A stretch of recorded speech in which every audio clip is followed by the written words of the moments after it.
കാലാകാലങ്ങളായി ദൈവത്തെ അറിയുകയും 5-6 തലമുറയായി ആരാധിക്കുന്നതും സഭയിലെ എല്ലാ കാര്യങ്ങളിലും മുൻപന്തിയിൽ നിൽക്കുന്ന ഒരു അനുഗ്രഹിക്കപ്പെട്ട കുടുംബത്തിൽ സംഭവിക്കുന്ന, അല്ല ഒരുപക്ഷേ സംഭവിച്ചേക്കാവുന്ന ഒരു മഹാവിപത്തിനെ ഈ നാടകത്തിൽ കൂടെ ദൈവജനത്തിനെ ഓർമ്മിപ്പിക്കുന്നു.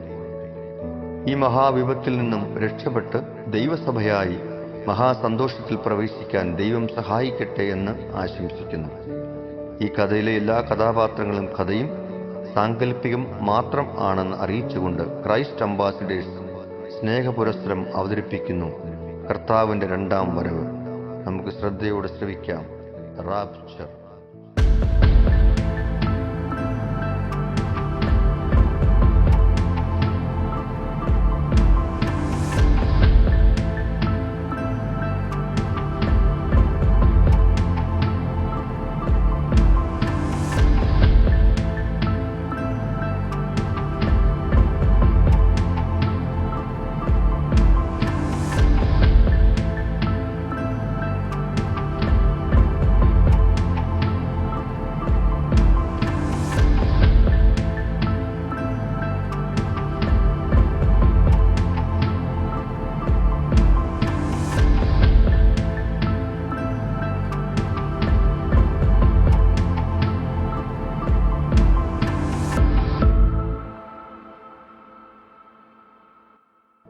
പ്രിയ സഹോദര സഹോദരി, കാലം തികഞ്ഞു, ദൈവരാജ്യം സമീപിച്ചിരിക്കുന്നു. മാനസാന്തരപ്പെട്ട് സുവിശേഷത്തിൽ വിശ്വസിപ്പിക്കും. യേശു പാപികളെ രക്ഷിക്കുന്നു, രോഗികളെ സൗഖ്യമാക്കുന്നു, ഭൂതങ്ങളെ പുറത്താക്കുന്നു. എല്ലാവരും പാപം ചെയ്ത് ദൈവതേജസ് നഷ്ടപ്പെടുത്തിയിരിക്കുന്നു. പാപത്തിന്റെ ശമ്പളം മരണമത്രേ. പാപത്തിന്റെ പ്രായശ്ചിത്തമായി യേശുക്രിസ്തു ഭൂമിയിലേക്ക് താണിറങ്ങി വന്നു, പാപത്തെ വഹിച്ചു, ക്രൂശിൽ ശിക്ഷ അനുഭവിച്ചു, മരിച്ചു, 3-ാം ദിവസം ഉയർത്തെഴുന്നേറ്റു. ആ യേശുവിൽ വിശ്വസിക്കുന്ന ഏവനും രക്ഷിക്കപ്പെടും. ഇന്നാണ് രക്ഷയുടെ ദിവസം. പ്രിയ സഹോദര സഹോദരി, ഒന്ന് ഏറ്റുപറയാം. യേശുവേ, അങ്ങന്റെ രക്ഷകനും കർത്താവുമാകണമേ. യേശു പറഞ്ഞു, ഞാൻ തന്നെ വഴിയും സത്യവും ജീവനും ആകുന്നു. ഞാൻ ഒന്ന് പറഞ്ഞു നിർത്തട്ടെ. പ്രിയ സുഹൃത്തെ, ഇന്ന് നീ യേശുവിന്റെ വഴി സ്വീകരിക്കുമെങ്കിൽ നീ രക്ഷപ്രാപിക്കും. ഇല്ല എങ്കിൽ നിത്യമായ ശിക്ഷയ്ക്ക് യോഗ്യരായിത്തീരും. ഈ കവലയിലെ സുവിശേഷ പ്രസംഗം കേട്ടപ്പോ എന്റെ കുട്ടിക്കാലം ഓർത്തു പോകുന്നു. ഭയത്തോടെ പ്രവാസ ജീവിതം കഴിച്ചുകൂട്ടണം. കർത്താവേ, അപ്പാ, ഒരിക്കൽ കൂടി ശുദ്ധീകരിക്കണേ. അപ്പാ, ശുദ്ധീകരിക്കണേ. അപ്പച്ച എന്ത് ചിന്തിക്കുക? ഇയാൾ ശബ്ദകോലാഹലമാണ്. ഞങ്ങൾക്ക് ഒരു പേരുദോഷമാണ്. ഈ ശബ്ദം കാരണം കുഞ്ഞുങ്ങൾക്ക് പഠിക്കാൻ കഴിയുന്നില്ല. ഞങ്ങൾ പെന്തക്കോസ്തുകാർക്ക് ഇദ്ദേഹം കാരണം സമൂഹത്തിൽ തലയുയർത്തി ഇറങ്ങാൻ പറ്റാത്ത അവസ്ഥയാണ്. അന്നമ്മോ, അന്നമ്മേ. എന്തോ അച്ചായ, ഞാൻ നിങ്ങൾ പറയുന്നതൊക്കെ കേട്ടിരിക്കുമായിരുന്നു. അങ്ങനൊന്നും പറയരുത്. ഇതുപോലെ ദൈവത്തെ ഏതു സമയത്തും ലജ്ജ കൂടാതെ ഉയർത്തത് കാരണമല്ലേ നമ്മുടെ പിതാക്കന്മാർ യേശുവിനെ പറ്റി അറിയാൻ കഴിഞ്ഞത്. അതുവഴി നമുക്കും ദൈവത്തെ അറിയാൻ കഴിഞ്ഞില്ലേ? അപ്പ, ഞങ്ങൾ സൺഡേ സ്കൂളിൽ പഠിച്ചിട്ടുണ്ട്. നിങ്ങൾ ശക്തി ലഭിച്ചിട്ട് യെരുശലേമിലും യഹൂദയിലും എല്ലായിടത്തും ശമരിയയിലും ഭൂമിയുടെ അറ്റത്തോളം എന്റെ സാക്ഷികളാകുമെന്ന്. ഇതൊക്കെ മറന്നുപോയോ? നീ ഒന്ന് പോയേ. നമ്മൾ ചർച്ചിൽ ഓൾറെഡി ഇതൊക്കെ പോയി കേൾക്കുന്നതല്ലേ. എന്തിനാ വെറുതെ വഴി കിടന്ന് ഇങ്ങനെയൊക്കെ ചെയ്യുന്നത്? മോനെ മത്തായി, എന്താപ്പാ? ഈ വാതിൽ കർത്താവ് അടച്ചാൽ അന്ന് കൈവിടപ്പെട്ട 5 കന്യകമാർ കർത്താവേ, കർത്താവേ, ഞങ്ങൾക്ക് തുറക്കണേ എന്ന് പറഞ്ഞപ്പോൾ മണവാളൻ പറഞ്ഞത് ഇങ്ങനെയാണ്: ഞാൻ നിങ്ങളെ അറിയുന്നില്ല, സത്യമായിട്ട് നിങ്ങളോട് പറയുന്നു. ആകയാൽ നാളും നാഴികയും അറിയായികയാൽ ഉണർന്നിരപ്പീൻ. അപ്പാ, ശുദ്ധീകരിക്കണേ. ഞാനേ ഒന്ന് പുറത്തു പോയി വരാം. അതേ, ഒന്ന് നിന്നേ. എങ്ങോട്ടാ? ചർച്ചില് ഇയർ എൻഡ് ഫാസ്റ്റിംഗ് പ്രയർ നടക്കുക. നമുക്ക് എല്ലാവർക്കും കൂടി ഇന്ന് ചർച്ചിൽ പോയാലോ? ഇല്ല, എനിക്ക് ചില അത്യാവശ്യ കാര്യങ്ങളുണ്ട്. 1-2 പേരെ കാണേണ്ടതായിട്ടുണ്ട്.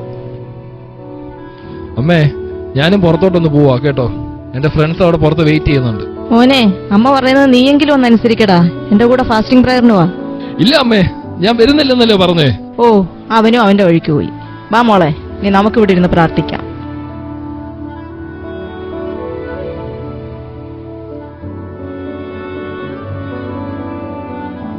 രാജാധിരാജൻ മഹിമയോടെ വാനമേഘത്തിൽ എഴുന്നള്ളാറായി. രാജാധിരാജൻ മഹിമയോടെ വാനമേഘത്തിൽ എഴുന്നള്ളാറായി. മോളെ, ആ വേദപുസ്തകം ഇഞ്ഞെടുത്തേ. സത്യമായിട്ട് ഞാൻ നിങ്ങളോട് പറയുന്നു, ആകാശവും ഭൂമി ഒഴിഞ്ഞു പോകും വരെ സകലവും നിവൃത്തിയാകുവോളം ന്യായപ്രമാണത്തിൽ നിന്ന് ഒരു വള്ളിയെങ്കിലും പുള്ളിയെങ്കിലും ഒരു നാളും ഒഴിഞ്ഞു പോകുകയില്ല. ആകയാൽ ഈ ഏറ്റവും ചെറിയ കൽപ്പനകളിൽ ഒന്നഴിക്കുകയും മനുഷ്യരെ അങ്ങനെ പഠിപ്പിക്കുകയും ചെയ്യുന്നവൻ സ്വർഗരാജ്യത്തിൽ ഏറ്റവും ചെറിയവനെന്ന് വിളിക്കപ്പെടും. അവയെ ആചരിക്കുകയും പഠിപ്പിക്കുകയും ചെയ്യുന്നവനോ സ്വർഗരാജ്യത്തിൽ വലിയവനെന്ന് വിളിക്കപ്പെടും. മോളെ, നമുക്കിനി പ്രാർത്ഥിക്കാം. പ്രാർത്ഥിക്കും മോളെ. അമ്മ അങ്ങ് പ്രാർത്ഥിച്ചാ മതി. അവളും എന്നാ പിന്നെ ഞാൻ തന്നെ പ്രാർത്ഥിക്കും. കർത്താവേ, സ്തോത്രം സ്തോത്രം സ്തോത്രം സ്തോത്രം. നല്ല രാത്രികാലത്തിനായി സ്തോത്രം കർത്താവേ. ഹല്ലേലൂയ. ഇത്രത്തോളം നടത്തിയ കൃപകൾക്കായി സ്തോത്രം. പിന്നെയും കർത്താവേ, അവിടുത്തെ കരങ്ങളിലേക്ക് തരുന്നു.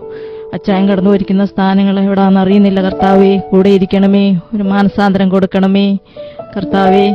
മോനെയും കർത്താവിന്റെ കരങ്ങളിൽ തരുന്നു. പോയിരിക്കുന്ന സ്ഥാനങ്ങളിലൊക്കെ കർത്താവ് പരിപാലിക്കണമേ, സൗഖ്യത്തോടെ മടക്കി വരുത്തുമാറാകണമേ. ഹാലേലൂയ. ഈ ദിവസങ്ങൾ മാനസാന്തരത്തിന്റെ അനുഭവത്തിലേക്ക് വരെ നടത്തണമേ. മകളെയും കരങ്ങളിൽ തരുന്നു. അടിയനോടുകൂടെ ആയിരിക്കാൻ കർത്താവ് കൊടുത്ത കൃപയ്ക്കായി സ്തുതിക്കുന്നു. പിന്നെയും സഹായിക്കണമേ. വാർദ്ധക്യത്തിലായിരിക്കുന്ന പിതാവിനെയും കരങ്ങളിൽ തരുന്നു. കാത്തുകൊള്ളുമാറാകണമേ. സഭയിൽ നടക്കുന്ന ഉപവാസ പ്രാർത്ഥന എല്ലാം ഏറ്റവും അനുഗ്രഹമാക്കണമേ.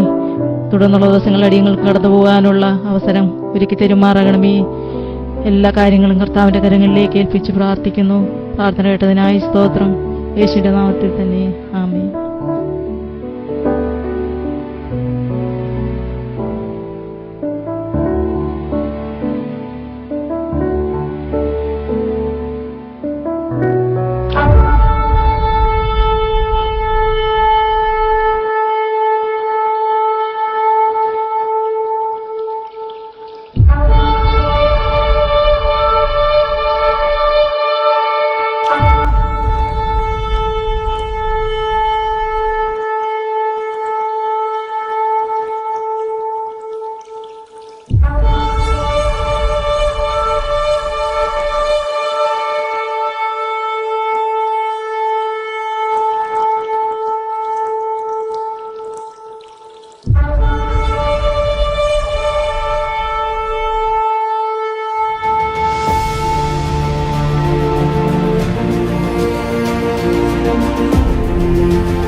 പണിയെല്ലാം കഴിഞ്ഞു. സമയം പോയത് അറിഞ്ഞതേയില്ല. ഇനിയിപ്പൊ ചർച്ചിൽ പോയില്ലേലും കുഴപ്പമില്ല. ഉപവാസ പ്രാർത്ഥനയല്ലയോ? അത് നാളെ ഉണ്ടല്ലോ. അന്നമ്മേ എവിടെ പോയി കിടക്കുവാ? ഇത്ര നേരത്തെ ഉറങ്ങിയോ? ഇനി കുറച്ച് ലോക വാർത്ത കാണാം. ആ തൊണ്ടി മുതൽ മാറ്റിയ കേസ് എന്താണായോ ആവോ? റിമോട്ട് എന്തിയേ? ഇവിടെ ഉണ്ടല്ലോ.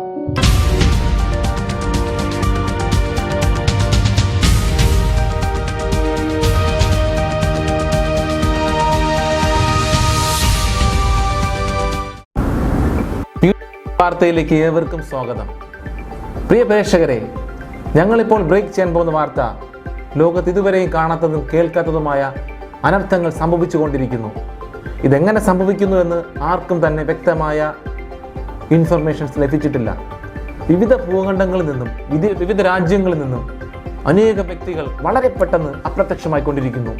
ഇതെങ്ങനെ സംഭവിക്കുന്നുവെന്ന് ആർക്കും തന്നെ വ്യക്തമായ ധാരണകളില്ല. എന്നാൽ ഇതിനെക്കുറിച്ച് മതപണ്ഡിതന്മാരും ശാസ്ത്രിമാരും പറയുന്നത് ചില പ്രത്യേക വിശ്വാസ സമൂഹം വിശ്വസിക്കുന്നത് പോലെ കർത്താവ് യേശു ക്രിസ്തു രണ്ടാമത് വീണ്ടും വന്നുവെന്നും കർത്താവിൽ വിശ്വസിച്ച സകലരെയും കർത്താവ് തന്നോട് ചേർത്തുകൊണ്ടു എന്നുമാണ്. എന്നാൽ ഭരണകൂടങ്ങളോ സർക്കാരോ ഇതിനെക്കുറിച്ച് വ്യക്തമായ ബോധ്യം ജനത്തിന് നൽകുന്നില്ല. ലോകത്തിന്റെ പല ഭാഗങ്ങളിൽ ജനത്തിന്റെ സമാധാനം നഷ്ടപ്പെട്ടു കഴിഞ്ഞു. എന്നാൽ സമാധാനത്തിലേക്ക് തിരികെ കൊണ്ടുവരേണ്ടതിന് പള്ളികളിലും ആലയങ്ങളിലും പ്രത്യേക പ്രാർത്ഥനകളും കുർബാനകളും കൂട്ടായ്മകളും നടത്തിപ്പോരുന്നു. എന്നാൽ ചിലർ പറയുന്നത് ഇത് പ്രകൃതിയുടെ പ്രത്യേക ഒരു പ്രതിഭാസം എന്നാണ്. പ്രിയ പ്രേക്ഷകരെ, ഞങ്ങൾ ബ്രേക്ക് ചെയ്യുന്ന ചെറിയൊരു വാർത്തയല്ല. വരും മണിക്കൂറുകളിൽ ഇതിന്റെ കാഠിന്യം ഏറുവാൻ ഒത്തിരി സാധ്യതകളുണ്ട്. അതുകൊണ്ട് ഈ വാർത്തകളുടെ വിശദീകരണത്തിനായി ഞങ്ങളുടെ ലേഖകൻ ജോഷി ഇപ്പോൾ നമ്മോട് ചേരുന്നുണ്ട്. ജോഷി ഈ വാർത്തയുടെ ജോഷി ഈ വാർത്ത വിശദമായി വിശദീകരിക്കാമോ? എന്താണ് സംഭവിക്കുന്നത്? ലോകം ഞെട്ടിവിറയ്ക്കുകയാണല്ലോ, ജനങ്ങൾ പരിഭ്രാന്തരാണല്ലോ. എന്ത് സംഭവിക്കുന്നു ലോകത്തിന്? ഞങ്ങളുടെ ലേഖകൻ ജോഷി ഇപ്പോൾ വിശദീകരണമായി കടന്നു വരുന്നതാണ്. ആന്റണി, നാം ചിന്തിക്കുന്നത് പോലെയല്ല ഇവിടെ നടക്കുന്നത്. ഒരേ സമയം ആശ്ചര്യവും അത്ഭുതവും ഫീ നിറയ്ക്കുന്നതുമായ കാഴ്ചയാണ്. ഒത്തിരി പേർ തങ്ങളുടെ പ്രിയപ്പെട്ടവരെ കാണാനില്ല എന്ന് പറഞ്ഞ് കരയുന്നുണ്ട്. ഒരു വിഭാഗത്തിൽപ്പെട്ടവരെയാണ് കാണാനില്ല എന്നറിയപ്പെടുന്നത്. ഏറ്റവും ഹൃദയവേദന എന്നത് കൂടുതൽ പേരും തങ്ങളുടെ കുഞ്ഞുങ്ങളെ കാണാനില്ല എന്ന് പറഞ്ഞ് അലമുറയിട്ട് കരയുന്ന കാഴ്ചയാണ്. പിഞ്ചോമനകളുടെ വസ്ത്രങ്ങൾ തങ്ങളുടെ മാറോട് ചേർത്ത് വെച്ച് അവരെ അലറി വിളിച്ച് കരയുന്ന കാഴ്ചയാണ് ഈ തെരുവോരത്തും നഗരവീഥികളിലും കാണുന്നത്. ലോകത്തിന്റെ വിവിധ ഭാഗങ്ങളിൽ നിന്നും ഇപ്പോൾ വരുന്ന വാർത്ത ഒത്തിരി പേർ മരണപ്പെടുന്നതാണ്. വാഹനാപകടങ്ങൾ, വിമാനാപകടങ്ങൾ, ട്രെയിൻ പാളം തെറ്റി മുഖേന ഉണ്ടാകുന്ന അപകടങ്ങൾ മുഖേന ഒത്തിരി പേർ മരണപ്പെടുകയാണ്. ആന്റണി, നാം ഇപ്പോൾ കാണുന്നത് ഈ വാർത്തയുടെ ഭീകരതയാണ്.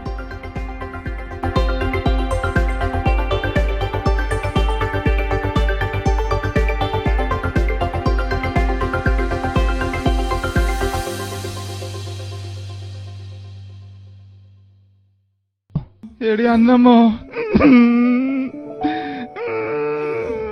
അയ്യോ എന്റെ കർത്താവേ, നീ വന്നോ?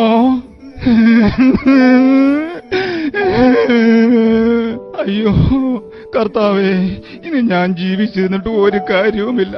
10-30 വർഷം ഈ ബൈബിളും പിടിച്ചുകൊണ്ട് എല്ലാവരും കാണുക ചർച്ചിൽ പോയതാ. ഇനി മനുഷ്യരുടെ മുഖത്ത് ഞാൻ എങ്ങനെ നോക്കും? അയ്യോ എനിക്കിനി ജീവിച്ചിരുന്നിട്ട് ഒരു കാര്യവുമില്ല. മത്തായിച്ച, ഇവിടെ ആരുമില്ലേ? അല്ല ബാവുവോ? വാ, ഇവിടെ കയറിയിരിക്കുക. മത്തായിച്ച, എന്ത് പറ്റി? മുഖത്തൊരു വല്ലാത്ത പരിഭ്രാന്തി ഉണ്ടല്ലോ.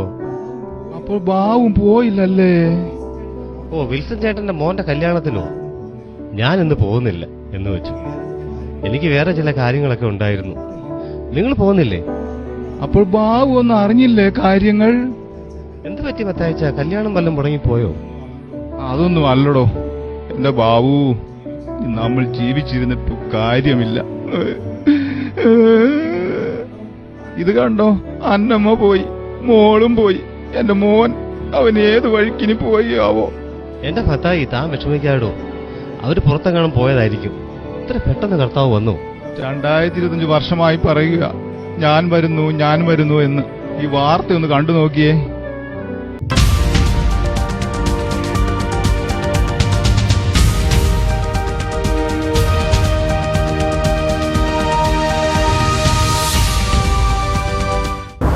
വീഡിയോ വിഷൻ വാർത്തയിലേക്ക് സ്വാഗതം.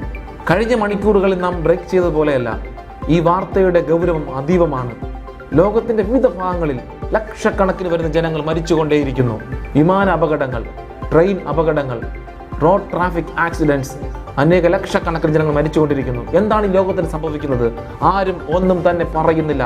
ഭരണകൂടങ്ങൾ താഴെ വീഴുന്നു, ഗവൺമെന്റ് മൗനമായിരിക്കുന്നു. എന്ത് സംഭവിക്കുന്നു ഈ ലോകത്തിന്? അനേക ആയിരങ്ങൾ ലക്ഷക്കണക്കിന് വരുന്ന ജനങ്ങൾ അപ്രത്യക്ഷരായിരിക്കുന്നു. ഉറ്റവരും ഉടയോരും വഴിയോരത്ത് അലമുറയിട്ട് കരയുന്നു. എന്താണ് സംഭവിക്കുന്നത് ഈ ലോകത്തിന്? എന്നാൽ ഈ അപകടങ്ങൾ രക്ഷപ്പെട്ടവർ നമ്മോട് ഇങ്ങനെയാണ് പറഞ്ഞത്. വാഹനം നിയന്ത്രിച്ചു കൊണ്ടിരുന്ന ഡ്രൈവർ വളരെ പെട്ടെന്ന് അപ്രത്യക്ഷമായി പോയി. അത് കാരണം വാഹനം നിയന്ത്രണം വിട്ട് ഈ വലിയ അപകടം സംഭവിച്ചു എന്നാണ്. വീഡിയോ വിഷന് എക്സ്ക്ലൂസീവായ ചില വീഡിയോസ് ലഭിച്ചിട്ടുണ്ട്. അത് പ്രേക്ഷകർക്ക് വേണ്ടി ഇപ്പോൾ കാണിക്കുന്നതാണ്.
ഇതൊരു വല്ലാത്ത വരവായി പോയല്ലോ.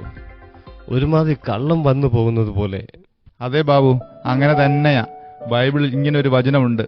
1 തെസ്സലോനിക്കർ 5:2 പറയുന്നത് പോലെ, കള്ളൻ രാത്രിയിൽ വരും പോലെ കർത്താവിന്റെ നാൾ വരുന്നു എന്ന് നിങ്ങൾ തന്നെ നന്നായി അറിയുന്നുവല്ലോ. എന്നാലും മത്തായിച്ച, ഇനി ഇതിൽ പരം വല്ല നാണക്കേടും ഉണ്ടോ? നാട്ടുകാരെയൊക്കെ നമ്മൾ ഇനി എങ്ങനെ ഫേസ് ചെയ്യും? നേരെ ഉച്ചയാകുന്നു, വയറ് വിശക്കുന്നു. ഒരു ചായ പോലെ ഇട്ട് തരാൻ എനിക്കിനി ആരുമില്ലല്ലോ. എന്റെ ദൈവമേ, എന്റെ ദൈവമേ. ഇന്ന് ഫാസ്റ്റിംഗ് വല്ലതും ആണോ? എരുതിയിൽ എണ്ണ ഒഴിക്കാതെ ബാബു, ഇനി എന്ത് ഫാസ്റ്റിംഗ്? ആരെ പ്രസാദിപ്പിക്കാനാ? ന്യൂസ് ആദ്യം കണ്ടപ്പോൾ ഭക്ഷണ സാധനങ്ങൾക്കൊക്കെ ക്ഷാമം വരുമെന്ന് കരുതി ഞാൻ പുറത്തോട്ടൊന്ന് ഇറങ്ങി, തലയിൽ മുണ്ടിട്ടുണ്ട് പുറത്തോട്ടൊന്ന് ഇറങ്ങി. ആ റോഡിലൂടെ പോകുന്നേരം ആൾക്കാർ പറയുക, മത്തായിച്ച പോയില്ലേ എന്ന്. ഞാൻ അതേപോലെ എങ്കിൽ തിരിച്ച് കയറി വന്നു. ഇനി ആ 4 പേരുടെ മുമ്പിൽ എങ്ങനെ നോക്കും? ഓ, കഷ്ടം തന്നെ. എന്നെ ഇനി ആരൊക്കെ കണ്ടു കാണുമോ ആവോ? ഇനി എന്തിനാണ് നമ്മൾ ജീവിക്കുന്നത് മത്തായിച്ച? അതാരാ പോകുന്നത്? ജിൻഡോ അല്ലേ? ബൈബിളുമായി ഉപവാസപ്രാർത്ഥന തീരാറായപ്പോൾ അവൻ തല കാണിക്കാൻ പോവുകയാണെന്ന് തോന്നുന്നു. പതിയെ പറയും, നാട്ടുകാർ കേൾക്കും. പതിയെ. തീ കത്തിക്കാ, എന്നിൽ തീ കത്തിക്കാ, സ്വർഗീയ രാജാവേ തീ കത്തിക്കാ. അല്ല, നിങ്ങളാരും പ്രേയറിന് പോയില്ലേ? ഇല്ല, പോയില്ല. അതിരിക്കട്ടെ, ജിൻഡോ എന്താ യോഗം തീരാറായ സമയത്ത്? അല്ല, അത് പിന്നെ പോയില്ലെങ്കിലേ എന്താ വരാത്തത്? ഇന്ന് കണ്ടില്ലല്ലോ എന്നൊക്കെ പറഞ്ഞ് പാസ്റ്ററും മറ്റുള്ളവരൊക്കെ ചോദിക്കത്തില്ലേ? അതുകൊണ്ട് ഇപ്പോഴെങ്കിലും പോയെന്ന് തല കാണിച്ചാ പിന്നെ ആരും ചോദിക്കത്തില്ലല്ലോ. ചുമ്മാ അല്ലടോ താനങ്ങ് പറഞ്ഞു പോകാത്തത്. നിങ്ങൾ ഇതെന്തോ ആയി പറയുന്നത്? എനിക്കൊന്നും മനസ്സിലാവുന്നില്ലല്ലോ. അപ്പോ ജിൻഡോ ഒന്നും അറിഞ്ഞില്ലല്ലേ? നമ്മൾ ഈ പാടുകയും പ്രാർത്ഥിക്കുകയും ഉപവസിക്കുകയും ചെയ്തൊക്കെ എന്തിനാണെന്ന് അറിയാമോ? അത് കർത്താവ് വരുമ്പോ കർത്താവിനോടുകൂടെ പോകാനല്ലായിരുന്നു. എന്നാൽ കർത്താവ് വന്നു, കൊണ്ടുപോകാനുള്ളവരെല്ലാം കൊണ്ടുപോയി. ഞങ്ങൾ ആ ന്യൂസിൽ നിന്ന് കാണുകയായിരുന്നു. അയ്യോ, കർത്താവ് വന്നെന്നോ? അയ്യോ, ഞാൻ പോയില്ലല്ലോ. അതെ, ഈ ആണ്ടിലും മാസത്തിലും ഒക്കെ സഭയിൽ തല കാണിക്കാൻ പോകുന്നവർ എങ്ങനെ അറിയാൻ ഇതൊക്കെ?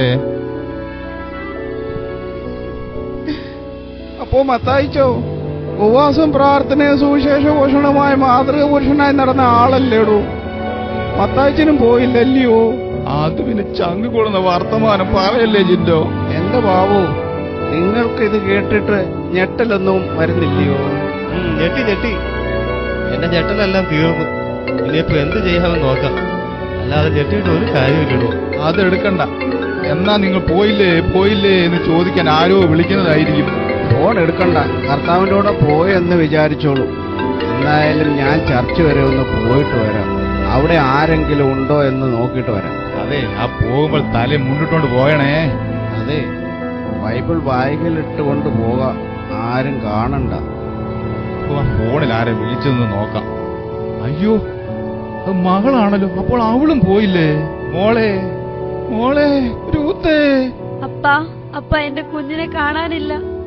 അപ്പ നമ്മുടെ കുഞ്ഞിനെ കാണാനില്ല അപ്പാ. എന്ത് പറ്റി കുഞ്ഞിന്? എനിക്കറിയില്ല അപ്പ. ഇന്നലെ രാത്രി മുതൽ അവളെ കാണാനില്ല.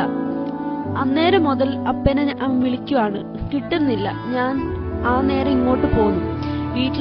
വീട്ടിലുള്ളതും പുറത്തുമുള്ള CCTV ഒക്കെ പരിശോധിച്ചു, ഒരു വിവരവും ഇല്ല. അപ്പൊ അത് തന്നെയാ മോളെ കാരണം.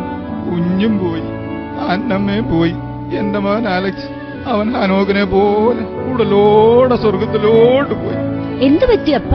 എന്റെ കുഞ്ഞിന് എന്ത് പറ്റി? മോളെ, കരഞ്ഞിട്ട് ഒരു കാര്യവുമില്ല. കർത്താവ് വന്നു മോളെ. കൊണ്ടുപോകാനുള്ളവരെല്ലാം കൊണ്ടുപോയി. അയ്യോ, കർത്താവ് വന്നെന്നോ? അയ്യോ, നമ്മൾ എന്താ പോകാത്തെ? പപ്പയെങ്കിലും കൊണ്ടുപോകാമായിരുന്നു. മോളെ, അശുദ്ധിയും കറയും ചുളുക്കവും ഒന്നും ഇല്ലാതെ വിശുദ്ധയായ കാന്തയെ ചേർക്കുവാനാണ് മണവാളൻ വരുന്നതെന്ന് തിരുവചനത്തിൽ പറഞ്ഞിട്ടുണ്ട്. കഴിഞ്ഞ കുറേ നാളുകളായി ഞാൻ ഏറെ പുറകോട്ടായിരുന്നു. ജീവിത സൗകര്യങ്ങളും 10 പുത്തനൊക്കെ കയ്യിൽ കിട്ടിയപ്പോൾ ഞാൻ ദൈവത്തെ അങ്ങ് മറന്നു. അയ്യോ, അതാരോ വരുന്നു. ഞാൻ അകത്തേക്ക് അങ്ങ് പോകുക. ആ കയറി വാ, വിപിനും ഉണ്ടല്ലോ. മത്തായിച്ച, അത്രയ്ക്കും വിഷമിക്കേണ്ട കാര്യമൊന്നുമില്ല കേട്ടോ. അതെന്താ? മത്തായിച്ച, സഭയിൽ സാധാരണ വരുന്നവരൊക്കെ ഉണ്ട് അവിടെ. 2 or 3 പേരേ ഉള്ളു അവിടെ കാണാത്തതായിട്ടുള്ളത്. പാസ്റ്റർ മീറ്റിംഗിന് വന്നില്ല. പാസ്റ്റർ എന്തോ അത്യാവശ്യ കാര്യത്തിന് പോയെന്നാണ് ഞാൻ അറിഞ്ഞത്. പാസ്റ്ററിനെ നമുക്കൊന്ന് ഫോൺ വിളിച്ച് നോക്കാം. കിട്ടിയില്ലേ പുള്ളിക്കാരനും പോയി കാണും. നമുക്ക് പുതിയൊരു പാസ്റ്ററിനെ തപ്പി കണ്ടുപിടിക്കാം. ദൈവസഭ മുന്നോട്ട് പോകണമല്ലോ. സഭ പോയി സഹോദരങ്ങളെ, തന്റെ മണവാളനാകുന്ന കർത്താവിനോട് കൂടെ പോയി. നമ്മളിനി കൊട്ടിയും പാടിയും ഉപവസിച്ചിട്ടും ഒരു കാര്യവുമില്ല. ഇനി ചെയ്യാവുന്ന കാര്യം വെളിപ്പാട് പുസ്തകം നന്നായി വായിച്ചു പഠിക്കണം. എന്നിട്ട് എങ്ങനെയെങ്കിലും മഹത്വ പ്രത്യക്ഷതയിൽ പോകാൻ പറ്റുമോ എന്ന് നോക്കാം. മത്തായിച്ച, ഇനിയിപ്പോ അത് പഠിപ്പിക്കാൻ നമുക്ക് ആരെങ്കിലും കിട്ടുമോ? അതാണ് പ്രശ്നം. നമ്മുടെ പാസ്റ്റർ എല്ലാ ആഴ്ചയിലും വെളിപ്പാട് പുസ്തകത്തെക്കുറിച്ച് സൂമിൽ കൂടെ ബൈബിൾ സ്റ്റഡി നടത്തിക്കൊണ്ടിരിക്കുമായിരുന്നല്ലോ. ഇടയ്ക്കിടയ്ക്ക് കയറി അതിനകത്ത് നോക്കുമായിരുന്നു ആരൊക്കെ ഉണ്ടെന്ന്. അല്ലാതെ ആ ബൈബിൾ സ്റ്റഡിയിലൊന്നും നമ്മൾ പങ്കെടുത്തിട്ടില്ല. ഇതൊക്കെ അന്ന് നമ്മൾ വിചാരിച്ച എന്തിനാണെന്നാണ്. ഇപ്പോഴല്ലേ മനസ്സിലായത് കർത്താവിന്റെ വരവെങ്കിൽ പോകാൻ വേണ്ടിയായിരുന്നെന്ന്. മത്തായിച്ച, ഈ മഹത്വ പ്രത്യക്ഷത എന്ന് പറഞ്ഞാൽ കർത്താവിന്റെ വരവിന് 2 ഘട്ടങ്ങളുണ്ട്. ഒന്ന് ഇപ്പോൾ സംഭവിച്ച മേഘ പ്രത്യക്ഷത, രണ്ടാമത്തേത് ഇനി സംഭവിക്കാൻ പോകുന്നത് പ്രത്യക്ഷത. അത് സർവ്വ ലോകവും കാണും. അപ്പോ നമുക്കും പോവായിരിക്കും അല്ലേ? ഇല്ല, ആ ദിവസങ്ങൾ വളരെ കഠിനമായിരിക്കും. ഇതിനെ മഹാ ഉപദ്രവ കാലഘട്ടം എന്ന് പറയുന്നത്. ഇപ്പോൾ പോകാത്തവർ അപ്പോൾ പോകും എന്ന് ചിന്തിക്കുക പോലും വേണ്ട. കൃപയും പരിശുദ്ധാത്മാവ് ഒന്നുമില്ലാത്ത കാലം, ഈ എതിർക്രിസ്തുവിന്റെ ഭരണകാലം, വിശ്വാസികളുടെ കഷ്ടകാലം, ദൈവജനത്തിനായി ജനം അന്വേഷിക്കും. ഒന്നും ലഭിക്കാത്ത ദുഷ്ടകാലം. എന്റെ മൊബൈലിൽ ഒരു വീഡിയോ ഉണ്ട്, അത് ഞാൻ കാണിക്കാം.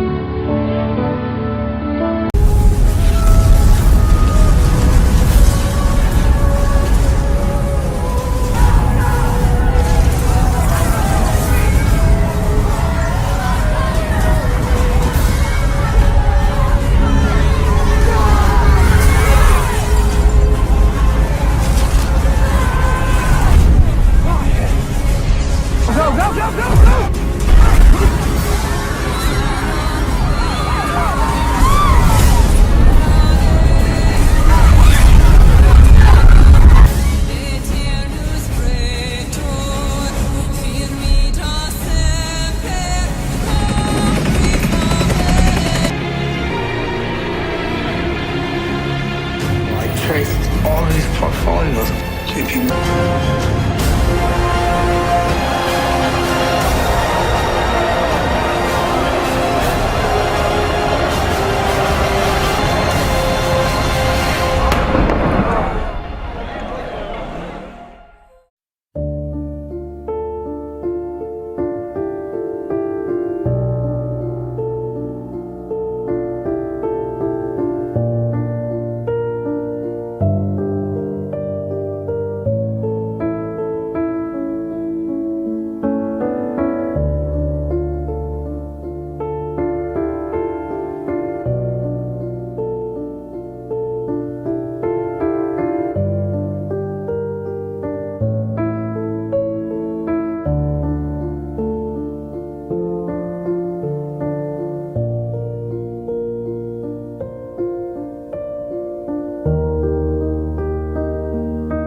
അയ്യോ കർത്താവേ, ഓടിയതും അധ്വാനിച്ചതും വെറുതെ ആയല്ലോ ദൈവമേ.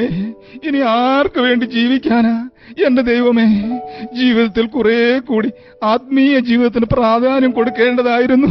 തെറ്റുപറ്റി എന്റെ ദൈവമേ, ഞാൻ എല്ലാം സിമ്പിളായിട്ട് കണ്ടു. സ്വന്തം ഇഷ്ടപ്രകാരം നീതീകരിച്ചു. വചനത്തെ എനിക്ക് ഇഷ്ടമുള്ള രീതിയിൽ വ്യാഖ്യാനിച്ചു. കർത്താവേ, എന്റെ വാതിൽ അടഞ്ഞുപോയല്ലോ. ആ തുടക്ക സമയത്തെ തീഷ്ണതയും വിശ്വസതയെങ്കിലും ഒന്ന് ഓർക്കണമേ എന്റെ ദൈവമേ, എന്റെ കർത്താവേ, എന്റെ ദൈവമേ. പ്രിയ ദൈവസഭയെ, നാം ഇപ്പോൾ കണ്ടത് മനുഷ്യന്റെ ചിന്തയ്ക്കും ബുദ്ധിക്കും തങ്ങളാൽ അവതരിപ്പിച്ചു കാണിക്കാൻ കഴിയുന്നത് മാത്രമാണ്. എന്നാൽ വരാനിരിക്കുന്ന യാഥാർത്ഥ്യം ഇതിലും 100 മടങ്ങ് വലുതായിരിക്കും.